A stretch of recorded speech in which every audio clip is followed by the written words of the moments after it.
3 years of unprecedented sanctions pressure have weakened the Kremlin's military machine, forcing it to skimp on quality and use outdated equipment.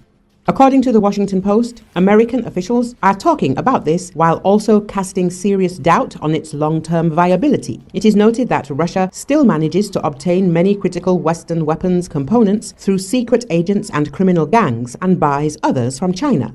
For now, its forces are steadily gaining strength due to their sheer numerical advantage, so the impact of sanctions on the battlefield is muted. Moscow appears to be facing long-term problems in producing enough artillery ammunition, as well as durable, high-strength barrels for tanks and howitzers, analysts say. But Russia is compensating by scavenging parts from old Soviet tanks and howitzers. But satellite images of Russian fleets and scrapyards show that the stockpile of old tanks is rapidly depleting, said George Barros, head of the Russia Group at the Institute for the Study of War. He noted, at the current rate at which the Russians are burning these vehicles, they will have a shortage of tanks by the end of 2025, and that will have huge implications for frontline combat. The earliest sanctions were aimed at crippling Russia's economy by hitting the country's oil and banking sectors with ultimately mixed results. Hundreds of other sanctions were aimed at stopping the flow of Western components Russia needed to make weapons. Some were designed to prevent Moscow from obtaining advanced avionics, specialized computer chips and sensors used in drones, missiles and tanks. Even though more and more Shahids fail to achieve their goals, Russian arms factories manage to produce more of them at higher prices. US officials said they believe the sanctions are working, gradually undermining Russian weapons production in ways that will inexorably hinder Moscow's ability to achieve its warfighting goals. Many independent experts agree that the sanctions have degraded the quality of Russian equipment and made supply chains more fragile. Russia is losing more tanks and howitzers each month than its factories can produce, and the constant pressure could eventually shut down some assembly lines, US officials and experts say. Even if they manage to get around the sanctions, it will be an additional cost, said Max Bergman, director of the Europe, Russia and Eurasia program at the Center for Strategic and International Studies, a Washington think tank. He warned that Russia was betting that sheer numbers would make up for any shortcomings in its weapons systems. Other experts argue that despite the impressive scope of the sanctions regime against Moscow, Western governments have failed to hold Russia's neighbors and trading partners to full compliance, opening the door to widespread fraud. NATO countries have also been slow to identify and address some of the vulnerabilities of the Russian defense industry, including several obvious bottlenecks. Russia, for example, can easily buy drone engines and computer chips from China, but it still has trouble finding adequate supplies of basic goods like the high-performance lubricants needed to keep tanks running in cold weather, or the computerized machines needed to build drone airframes and missiles, said Christopher Harriso, a non-profit that tracks illicit networks linked to Russia and other authoritarian regimes. He added, Russia lost almost its entire machine tool industry after the Cold War, and it can't even make AK-47s without this technology. We don't need to appease Russia by sacrificing the Ukrainians. We just need to deprive them of their metal-cutting technology.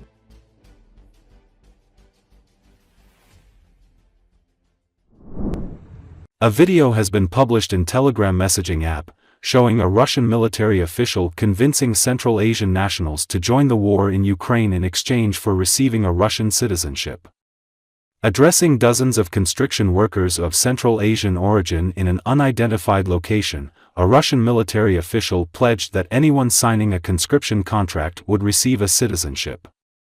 To receive a citizenship of the Russian Federation, one can sign a contract with the Russian Defense Ministry.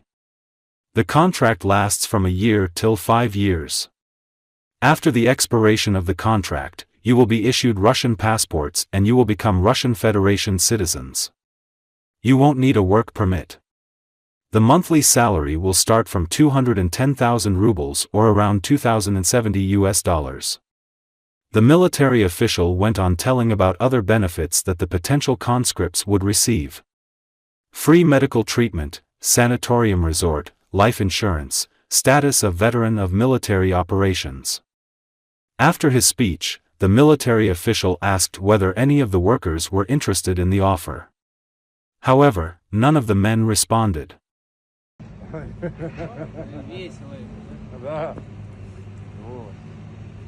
Кто, желающие есть? Поднимите руки. Нет, кому желающие.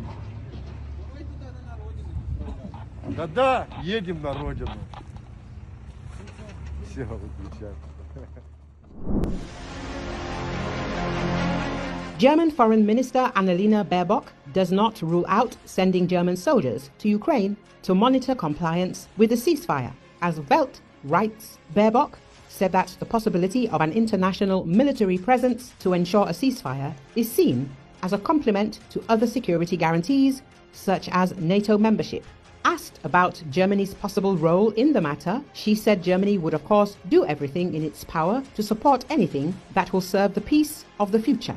The German foreign minister added that Berlin will strive to support all efforts aimed at achieving peace. Recall, German Chancellor Olaf Scholz announced new military aid for Ukraine during a rare visit that he said sent a message to Russian President Vladimir Putin that Berlin would stand by Kyiv for as long as needed in the war. The visit, his first to Kyiv since the early months of Russia's 2022 invasion, comes ahead of Donald Trump's return to the White House and weeks after Scholz's governing coalition in Berlin collapsed, threatening his future as Chancellor. The political upheaval in Germany, Europe's biggest economy, adds to a growing sense of uncertainty in Ukraine, with Russian troops advancing ever faster in the east. It is unclear how much Kyiv's European partners can step up support for Ukraine if Trump cuts help from the United States, its most powerful ally. My message from Kyiv to Putin: we're in this for the long haul. Our support for Ukraine will not waver. We will stand by the Ukrainian people for as long as it takes, Scholz wrote on X. As Bild reporter Peter Thied notes, this is the first time that a member of the German government has spoken out about part of a possible peace plan since Donald Trump's inauguration. Le Monde recently reported that secret discussions about sending troops to Ukraine have resumed in Europe. At the same time, The Times reported that NATO would not want to send troops to Ukraine because if Western troops were killed by the Russian army, countries like Britain could quickly be drawn into the war. And former British Prime Minister Boris Johnson is calling for British peacekeeping troops to be deployed to guard Ukraine's border in the event of a future ceasefire with Russia. Earlier, French President Emmanuel Macron said on February the 26th that around 20 Western countries taking part in a Paris meeting on further assistance for Kiev had discussed the possibility of sending troops to Ukraine. According to Macron, no consensus was reached on the issue then, but such a possibility cannot be ruled out in the future. Russian presidential spokesman Dmitry Peskov stated that the deployment of foreign troops to Ukraine would lead to severe, if not irreversible, consequences.